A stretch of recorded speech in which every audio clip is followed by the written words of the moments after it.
మీ శ్వాసే మీ గురువు, నా శ్వాసే నా గురువు, ఎవరి శ్వాస వారి గురువు, సకల జీవ ప్రాణికోటిలో ఉన్న ఆత్మ దైవము అని చెప్పిన మన గురువు గారికి గట్టిగా చప్పట్లు కొడదాం.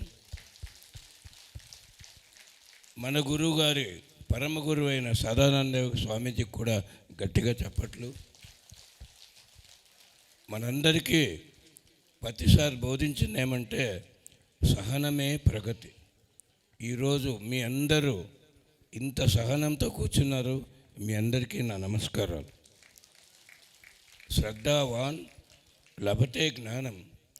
వినేవారి శ్రద్ధ చెప్పేవాడి జ్ఞానాన్ని పెంచుకోవడానికి ఉపయోగపడుతుందండి. దానం ఇచ్చేవాడు గొప్పవాడు కాదు, పుచ్చుకునేవాడు గొప్పవాడు. పుణ్యము పొందాలంటే తీసుకునేవాడు ఉండాలి. మా జ్ఞానం అంతా మేము పెంచుకోవాలంటే వినేవాళ్ళు ఉండాలి.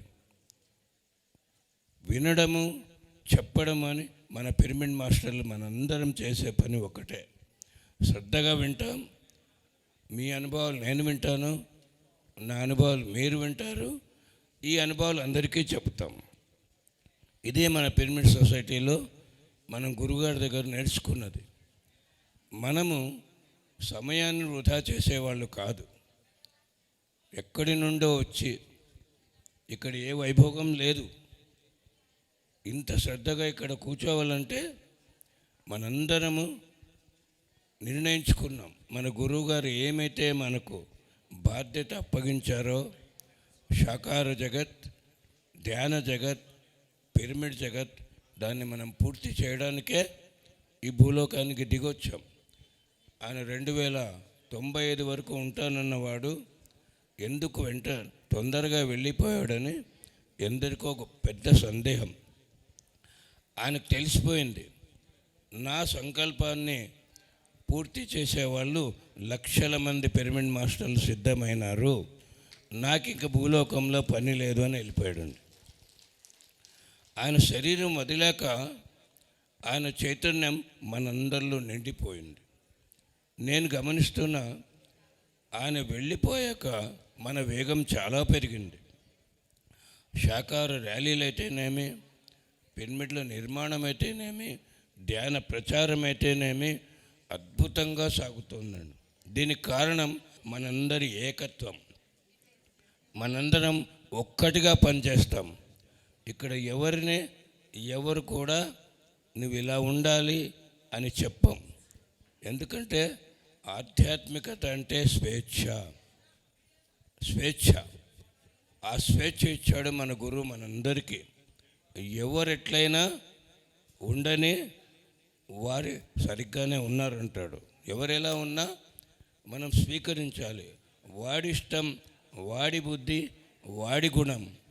అంతేకాని వీడిలా ఉండాలి ఎందుకున్నాడని ఆయన నోటి నుంచి నేను ఎప్పుడు వినలేదండి. అందరిలో తన్నే చేసుకున్నాడు మన గురువు. ఆ పరమాత్మ స్థితిలో ఆయన ఉన్నాడు. మనం కూడా అలాగే ఉండాలి. మనమందరం ఒక్కటిగా మన అడుగులు వేయాలి. అడుగులు వేసి చూపించాడు మన గురువు. ఆయన ఒక్క అడుగేస్తే 40 ఏళ్ల కిందట ఒక్కడు మన గురువు. ఈరోజు కోట్ల మంది పిరమిడ్ మాస్టర్లు ఉన్నాం. ఆయన సంకల్ప బలం అద్భుతంగా సిద్ధించిందండి. లక్షల మంది పిరమిడ్ మాస్టర్లు ప్రచారం చేసేవాళ్ళు ఉన్నాం మనమందరం కూడా. మనందరికీ తెలుసు, శ్వాస ఉన్న రోజు ధ్యానం చేయాలి, చెవులున్న వాడికి ధ్యానం గురించి చెప్పాలి, ముక్కున్న వాడికి ధ్యానం నేర్పించాలి, కాళ్ళున్నవాడు తిరిగి ప్రచారం చేయాలి. అందుకే ఈ శరీరంలో ఆత్మ ప్రవేశించింది. జననము అంటే ఆత్మ శరీరంలో ప్రవేశించడం. ఈ శరీరంలో ఊరికే రాలేదు ఈ ఆత్మ. తన పని ఏదైతే ఉందో అది చేయడానికే వచ్చింది. మనం ఈ శరీరాన్ని అద్భుతంగా ఉపయోగించాలి మన గురువుగారి సంకల్పానికి. ఆయన అన్నీ అప్పగించినవన్నీ ఏదీ ఆగటం లేదు, అన్నీ అద్భుతంగా కొనసాగుతున్నాయి. ఆయన అక్కడి నుంచి చూస్తున్నాడు. నేను అనుకున్నవన్నీ ఏది ఆగక ఇంకా వేగం పుంజుకుంటున్నాయి. చూడండి, ఇంత రాత్రి ఇంతమంది ఇంత సమయమైన భోజనం చేయాలనుకోకుండా ఇంత సహనంతో ఉన్నారంటే అది మన గురువు గారి సంకల్పం. ఆయన సంకల్పాన్ని మనం అందరం తన్ మన్ ధన్ ఎవరిని అడగాల్సిన అవసరమే లేదు. మనందరము ఒక కుటుంబ సభ్యులు. ఇది మనందరి ధర్మం. అందరము సహకరించాలి. ఇచ్చిన వాడికి 1000 రెట్లు వస్తుందండి. ఏది ఇచ్చినా, జ్ఞానం ఇచ్చినా, డబ్బు ఇచ్చినా, ఒకరికి సహాయం చేసినా 1000 రెట్లు తిరిగి వస్తుంది. నేను నా ఆస్తి అంతా అమ్మేశాను, నా వ్యాపారం వదిలేశాను, ఇలా తిరుగుతూ ఉన్న, ప్రచారం చేస్తూ ఉన్నా. నాకు లాభం ఏమిటంటే మీ అందరి స్నేహమే నాకు లాభం అండి. మన గురుగారు చెప్పాడు, ఈ శరీరం వదిలాక పైలోకాలకు వెళ్ళినప్పుడు మనం ఏమీ తీసుకెళ్ళం. ఆస్తి తీసుకెళ్ళం, డబ్బులు తీసుకెళ్ళం, పొలం తీసుకెళ్ళం, కుటుంబాన్ని కూడా తీసుకెళ్ళము. అక్కడికి వెళ్ళాక ఆ లోకంలోని మాస్టర్లు కంటి చూపుతో ఇలా చూపిస్తారు, అంతా వదిలేసి వచ్చావు కదా, ఇక్కడ కూడా ఒక బ్యాంక్ అకౌంట్ ఉంది, ఏముందో చూసుకో అంటే ధ్యానము ద్వారా, స్వాధ్యాయం ద్వారా, సజ్జన సాంగత్యం ద్వారా పొందిన జ్ఞానం అనే ఆస్తి ఉంది. అదండి ధ్యాన ప్రచారం ద్వారా పొందిన స్నేహం అనే అంతస్తు ఉంది. ఈ ఆస్తి అంతస్తులు ఎన్నున్నాయో ఇక్కడ చూసుకో.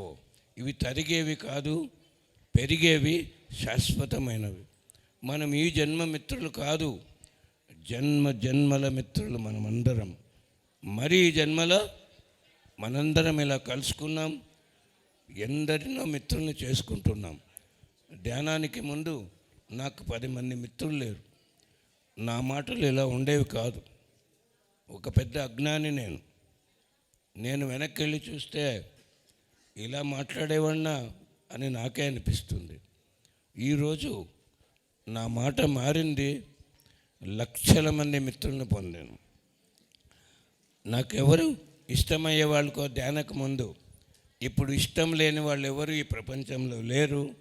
మనందరి లక్ష్యం ఒకటే, ధ్యాన ప్రచారం చేయాలి, స్నేహితుల సంఖ్య పెంచుకోవాలి, ధ్యానం చేయాలి, స్వాధ్యాయం చేయాలి, సజ్జన సాంగత్యం చేయాలి, జ్ఞానాన్ని అనంతంగా పొందాలి. మనందరికీ తెలిసిన విషయం ఇది. నేను కొత్తగా చెప్పేదేం లేదు. మీ అందరికీ నమస్కారం. Thank you.